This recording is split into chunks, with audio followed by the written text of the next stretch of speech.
For almost a decade, the residents of this Bartram Springs house have lived in squalor. Holes punched in hallways, insulation hanging out of walls, rooms destroyed by destructive engineering. It consumed me, and it was affecting everything. My work, my emotional stability, it was pushed me over the edge.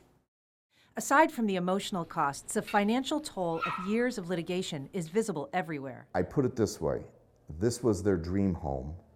They had it built to their specifications, and they moved into their dream home, which just turned into a Swiss cheese. And yet, in a strange way, these homeowners are lucky. Unlike every one of their neighbors and almost every single new homeowner in Florida, when they discovered widespread structural defects, they were allowed to sue their home builder. None of that applies when you're in arbitration. Barry Ansbacher is a Jacksonville-based real estate and construction lawyer. And while access to courts may seem like a fundamental right, he says most homebuyers give up that right voluntarily. The reality is, in our world where we're dealing with large multinational businesses, they're not allowing anybody to negotiate these agreements. Virtually every new home contract requires homebuyers to settle their disputes in arbitration. These sessions are run by a panel of people with industry expertise, but not necessarily any legal knowledge. There is no right to appeal. The proceedings are secret. And homebuyers have little choice but to accept the deal or walk away. I'd suggest somebody, next time they go to rent a car, ask the person at the counter that you'd like to change paragraph 3 and make a tweak to paragraph 7, and you're probably going to be taking the bus. For the owners of this home, it was literally a typo that freed them from the constraints of arbitration. Usually you see a contract provision that says we waive the right to a trial by jury.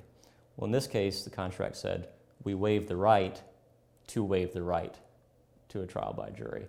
Attorney Casey Ratchford says the typo allowed the homeowners to take their case to court, where they successfully sued for triple damages and legal fees, $1 million+ award that the company is appealing. But most homeowners aren't so lucky.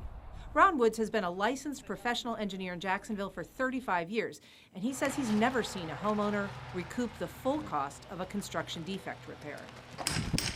Well, most homeowners can't afford to make those repairs. Most people in America are 31 days away from bankruptcy. Attorney Kevin Chappell, along with Ratchford, is representing 122 homeowners in the Bartram Springs neighborhood, all living in homes built by Arizona-based Taylor Morrison Homes. While stucco failure is the most common complaint, the house on Silver Glen Drive had even bigger problems. It was engineered for 89 hurricane rods. Our investigation found there were 13 missing, and that 46 of the 89 were loose and useless. According to complaints filed with the city building department and another with the state, the roof wasn't properly attached to the walls, the house wasn't aligned with the foundation, and although the house is supposed to withstand wind gusts of 120 miles per hour, this report found the roof could peel off in as little as a 66 mile per hour wind. A 60 mile per hour wind could happen in a heavy thunderstorm during the summer. Taylor Morrison conceded negligent construction and agreed to pay $200,000 to repair the home.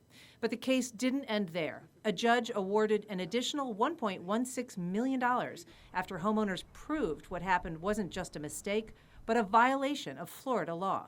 That's because the employee who signed the building permit didn't even work for Taylor Morrison at the time, which a judge agreed meant Taylor Morrison was operating as an unlicensed contractor.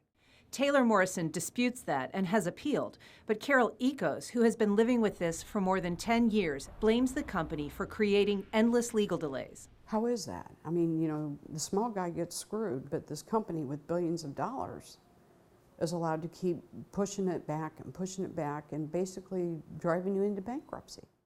Ann Schindler, First Coast News, NBC 12, ABC 25.